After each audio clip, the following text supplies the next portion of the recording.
So well guys, मेरे सामने खड़ी है KTM की तरफ से आने वाली ADV 390X। आप सभी को पता होगा कि इसका जो है कुछ अपग्रेडेड वर्जन आने वाला था, जिसके अंदर कुछ फीचर्स जो है वो कंपनी ने ऐड ऑन करे हैं। क्या क्या ऐड ऑन करे हैं उन सारी चीज़ों के बारे में बात करेंगे। प्राइसिंग कितनी बढ़ी है और जितनी भी सारी चीज़ें हैं उन सारी चीज़ों के बारे में मैं आप लोगों को सबसे पहले दिखा देता हूँ।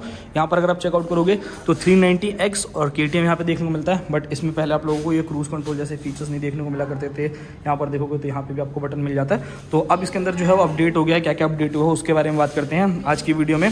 सबसे पहली चीज़ यहाँ पर अगर आप लुक्स वाइज देखोगे ना तो लुक वाइज आपको कुछ भी चेंज नहीं मिलेगा। फ्रंट के अंदर अगर आप देखोगे तो बड़ा सा वाइजर जो है वो आप लोगों को मिलता है।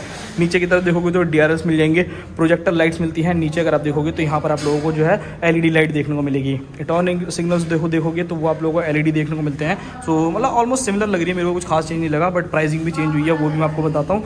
बड़ा सा मडगार्ड जो है वो आपको फ्रंट में मिलेगा। एंड यहाँ अगर मैं बात करता हूँ कि यहाँ पर आपको क्या क्या चीज़ें जो है वो देखने को मिलती है, तो वो मैं आप लोगों के पास चेकआउट करा देता हूँ। सबसे पहली चीज़, इस बाइक के अंदर अगर आप लोग टायर साइज देखोगे तो इस बाइक के अंदर आपको 119 इंचेस के जो है वो अलॉय व्हील्स देखने को मिलते हैं। अब ऑब्वियसली भाई अगर आप लोगों को बहुत ज़्यादा हार्डकोर ऑफ रोडिंग नहीं करना तो ये बाइक जो है वो काफ़ी ज़्यादा बेटर रहने वाली है। मतलब आप लोगों को हाईवेज पे ज़्यादा चलना होता है या सिटी में अगर आप थोड़ा बहुत चलाने के लिए ले रहे हो तो काफ़ी ज़्यादा बेटर रहने वाली है, वहाँ पर कोई इशू नहीं है। एंड अगर आप थोड़ा बहुत ऑफ रोडिंग करना चाहते हो तो वो सारी चीज़ें जो है इस बाइक से ईजिली कर सकते हो। 320 mm की आपको फ्रंट डिस्क देखने को मिलेगी फ्रंट के अंदर, जो कि काफ़ी ज़्यादा बढ़िया है। 4 पिस्टन कैलिपर के साथ बाइक जो है वो आपको मिल जाती है। एंड बाइबर के ब्रेक कैलिपर्स मिलते हैं। सो ब्रेकिंग में आप लोगों को पता होगा कि KTM जो है वो वन ऑफ द बेस्ट रहने वाला है, वहाँ पर आपको कोई भी शिकायत जो है वो नहीं होगी। USD सस्पेंशन जो कि 43 mm के रहने वाले हैं WP एपेक्स के, तो ये भी बहुत ज़्यादा जानदार है। एंड ट्रैवल भी देखोगे तो काफ़ी अच्छा है। मतलब अगर आप लोगों को ऑफ रोडिंग करना है हल्का फुल्का, या अगर आप हाईवेज पे ज़्यादा चलते हो ना तो फील ही नहीं होगा भाई, आपको गड्ढे वड्ढे तो बिल्कुल भी पता नहीं चलने वाले। तो वो एक चीज़ है भाई। यहाँ पर एक चीज़ मेरे को काफ़ी अच्छी लगी कि KTM ने जो है यहाँ पर आपको ये चीज़ प्रोवाइड कर दी है, जिससे कि आप लोगों को सस्पेंशन जो है वो काफ़ी हद तक प्रोटेक्ट रहेगा। लाइक कीचड़ हो गया, धूल मिट्टी हो गया, तो इन सारी चीज़ों से जो है पूरी तरीके से आप लोगों के जो सस्पेंशन है उसको बचा लेगा। अब बात करते हैं भाई इसके इंजन के बारे में। तो यहाँ पर अगर आप देखोगे तो यहाँ पर कोई भी चेंजेस नहीं है, वही सेम इंजन आपको मिलेगा LC4C वाला इंजन, जिसके अंदर आपको 398 सीसी का single cylinder liquid cooled FI BSS complaint engine देखने को मिल जाता है। एंड पावर फिगर्स के बारे में बात करी जाए तो ये बाइक आप लोगों को लगभग 45.3 bhp का maximum power and 39 Newton of torque जो है जनरेट करके देती है। एंड यहाँ पर 6 स्पीड का गियर बॉक्स मिल जाएगा। एग्जॉस्ट देखोगे तो सिंगल एग्जॉस्ट मिलता है। यहाँ पर अगर आप देखोगे तो ये मेटल फिनिश में आपको मिल जाता है। तो अगर आप हल्का फुल्का ऑफ रोडिंग करते हो, कोई पत्थर उछल के लगता है, तो वहाँ पर बाइक जो है वो प्रोटेक्ट रहने वाली है। या फिर रिवर क्रॉसिंग करते हो तो उस कंडीशन में जो है वो काफ़ी हद तक प्रोटेक्ट कर लेगा। भाई यहाँ पर अगर आप नोटिस कर पा रहे होगे तो आप लोगों को देखने को मिल रहा होगा कि अंडर वैली एग्जॉस्ट जो है इस बाइक के अंदर आता है। फुट पैक्स देखोगे तो रबराइज आपको मिलते हैं एंड ये रिमूवेबल है। लाइक अगर आप ज़्यादा ऑफ रोडिंग कर रहे हो तो इसको आप हटा करके सिर्फ और सिर्फ इसको यूज़ कर सकते हो। एंड यहाँ देखोगे तो यहाँ पे भी आप लोगों को कुछ इस डिज़ाइन में आप लोगों को ये मिलता है। इंजन जो है वो काफ़ी कॉम्पैक्ट है, LC4C इंजन है, तो वो चीज़ें काफ़ी बेटर रहने वाली है। पीछे की तरफ अगर मैं बढ़ता हूँ तो सबसे पहले पीछे वाले अगर आप फुट पैक देखोगे तो कुछ आपको इस टाइप के मिलते हैं। रबराइज फुट पैक्स आपको मिलेंगे। रियर में आपको मोनोशॉक एब्जॉर्बर मिलेगा। एडजस्टेबल जो है वो नहीं रहने वाले, नॉर्मल आप लोगों को मिलते हैं। अगर आप इसका टॉप वेरिएंट में जाओगे, यानी जो आपको सबसे ऊपर वाला मॉडल आता है, उसके अंदर आप लोगों को जो है वो एडजस्टेबिलिटी मिल जाती है। तो ये चीज़ें हैं। एंड यहाँ पर अगर आप देखोगे तो एल्युमिनियम स्विंग आर्म जो है वो आप लोगों को मिलेगा, जो कि लाइट वेट भी काफ़ी ज़्यादा करता है एंड मजबूत भी जो है वो काफ़ी रहता है। रियर सबसे रियर पोर्शन में पहुंच जाते हैं कि भाई यहाँ पर आपको क्या चीज़ें मिलती है। तो अपोलोस के आप लोगों को टायर मिलेंगे। ऑन रोड ऑफ रोड मतलब डुअल पर्पस टायर जो है वो रहने वाले हैं। अगर आपको ऑफ रोडिंग करना है या ऑन रोड चलना है तो उन दोनों चीज़ों में जो है काफ़ी ज़्यादा केपेबल रहेगा। एंड यहाँ अगर मैं टायर साइज दिखाऊँ तो इस बाइक के अंदर आपको 130, 80, R17 के जो है वो रियर टायर देखने को मिलेंगे। फ्रंट में आपको 19 इंचेस के अलॉय मिलते हैं एंड रियर में अगर आप जाओगे तो यहाँ पर आपको 17 इंचेस के जो है वो अलॉय व्हील्स देखने को मिलते हैं। बात करी जाए डिस्क ब्रेक के बारे में तो यहाँ पर अगर आप देखोगे तो 240 mm की रियर डिस्क देखने को मिलती है 2 पिस्टन कैलिपर के साथ। एंड यहाँ पर आपको बाइबर के ब्रेक कैलिपर्स मिलते हैं। KTM की परफॉर्मेंस, ब्रेकिंग और ये सारी चीज़ें ना बहुत ज़्यादा सॉलिड है भाई। वहाँ पर आपको कोई भी कॉम्प्रोमाइज़ जो है वो डेफिनेटली नहीं मिलेगा। बहुत ज़्यादा ज़बरदस्त आपको चीज़ें जो है यहाँ पर मिल जाती हैं। नाउ डुअल चैनल ABS, मतलब ऑब्वियसली छोटे मोटे फीचर्स तो आपको मिलते हैं। रियर पोर्शन में आप लोगों को एक बार लाइट ऑन करके दिखाता हूँ। तो यहाँ पर सबसे पहले से ऑन कर देते हैं। रियर पोर्शन में अगर आप देखोगे तो टेल लाइट जो है कुछ इस टाइप की मिलती है। काफ़ी छोटी सी, काफ़ी स्टाइलिश जो है वो टेल लाइट मिलती है। मतलब काफ़ी मेरे को तो पर्सनली पसंद है, बाकी सबका ओपिनियन जो है वो अलग अलग हो सकता है। तो भाई वो चीज़ें देख लेना। हैज़ार्ड लाइट जो है यहाँ पर आपको मिल जाती है, मतलब सॉरी इंडिकेटर यहाँ पर आपको मिलते हैं और इसी के साथ हैज़ार्ड लाइट भी मिलती है। यहाँ पर अगर आप देखोगे तो नंबर प्लेट के लिए वाइट लाइट मिल जाएगी, रिफ्लेक्टर्स आपको मिल जाएंगे। तो ये चीज़ें जो है वो काफ़ी बेटर रहने वाली हैं।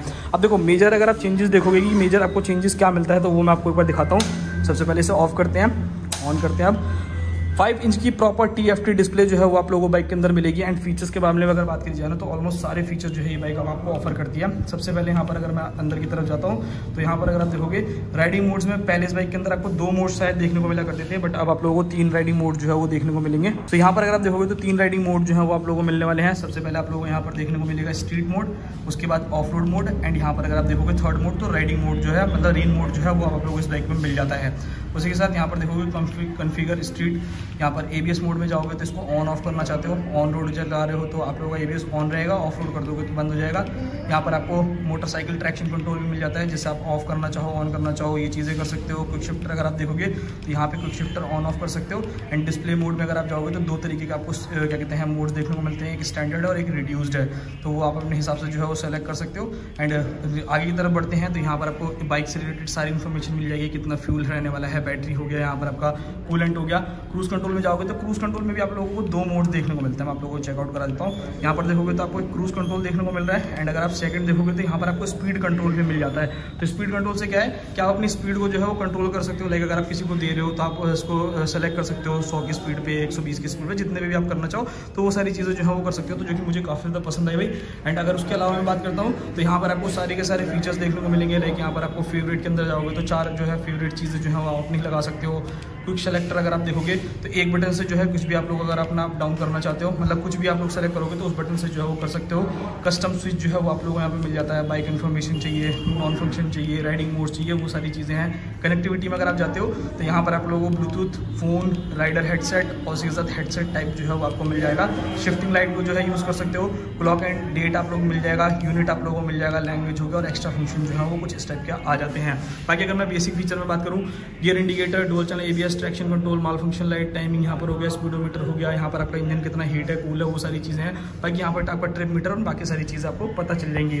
नाउ अब यहाँ पर अगर मैं बात करता हूँ इसके स्विचेस के बारे में, तो यहाँ पर अगर आप स्विचेस देखोगे तो सेम वही स्विचेस आपको मिलते हैं। देखने में काफ़ी प्रीमियम है, वहाँ पे कोई इशू नहीं है। थ्रॉटल बाय वायर जो है वो आप लोगों को बाइक में मिल जाता है। मिरर्स देखोगे तो कुछ स्टेप के हैं। एडजस्टेबल जो है वो लिवर्स जरूर नहीं है भाई, इसमें सिंपल वाले आपको लिवर्स जो है वो देखने को मिलते हैं। एंड यहाँ पर अगर आप देखोगे तो कुछ इस टाइप के आप लोगों को यहाँ पे मिल जाएंगे। बैक लाइट स्विचेस मिल जाते हैं, ये सारे के सारे बटन आपको मिलते थे। क्रूज कंट्रोल एड ऑन हो गया है, हैजार्ड लाइट आपको मिलता है। एंड यहाँ पर अगर आप देखोगे तो कस्टम बटन जो है वो भी आप लोगों को इसमें देखने को मिलता है, तो एक क्लिक पे जो है वो कस्टम आप लोग कर सकते हो। बाकी यहाँ पर अगर आप देखोगे तो क्रूज कंट्रोल जैसे फीचर्स जो है वो मिल जाएंगे। स्लीपर क्लच जो है वो आप लोगों को बाइक में मिल जाएगा। एंड अगर मैं बात करता हूँ फ्यूल टैंक के बारे में, तो इस बाइक के अंदर आप लोगों को जो फ्यूल टैंक मिलेगा लगभग 14.5 लीटर का फ्यूल टैंक जो है वो मिल जाता है। एंड अगर आप सीट चेकआउट करोगे तो काफ़ी बड़ी सी लंबी सी सीट आप लोगों को मिलती है, तो ये चेकआउट कर सकते हो। कुशनिंग जो है वो काफ़ी ज़्यादा बढ़िया रहने वाली है, यहाँ पर आपको कोई इशू नहीं रहने वाला। बाकी यहाँ पर आपको एडवेंचर X की बैजिंग देखने को मिलेगी। बाकी यहाँ पर मैं आप लोगों को क्विक शिफ्टर भी चेकआउट करा देता हूँ। इस बाइक के अंदर अगर आप देखोगे तो क्विक शिफ्टर कुछ इस टाइप का आप लोगों को मिलेगा। एंड ग्राउंड क्लियरेंस के बारे में बात करूँ तो आई थिंक 3 या 225 के आसपास में जो है वो आपको ग्राउंड क्लियरेंस मिल जाती है, तो अच्छी खासी है, कोई इशू जो है वो डेफिनेटली आप लोगों को नहीं होगा। बाकी इधर की तरफ देखोगे तो सारी गार्ड जो है वो आप लोगों को यहाँ पर देखने को मिलता है। बाकी यहाँ से अगर आपको कोई भी सीट को खोलना है तो वो सारी चीज़ें जो है वो कर सकते हो। ओवरऑल बाइक के अगर मैं वेट के बारे में बात करूँ तो 181 kg का राउंड जो है ये बाइक आपको आप लोगों को वेट करने वाली है, तो वो एक चीज़ है। मतलब बहुत ज़्यादा लाइटर वेट नहीं है, बहुत ज़्यादा भारी भी नहीं है, ठीक है भाई, आराम से चला लोगे, वहाँ पर कोई दिक्कत जो है वो नहीं फेस करने को मिलेगा। सीट हाइट के बारे में बात करूँ तो 825 mm है, तो अगर आप एक शॉर्ट राइडर हो 5'5" या फिर उससे ऊपर की हाइट है तो ज़्यादा बेनिफिशियल रहेगा। उससे नीचे हो तो थोड़ी बहुत दिक्कतें जो है वो फेस करने को मिल सकती है।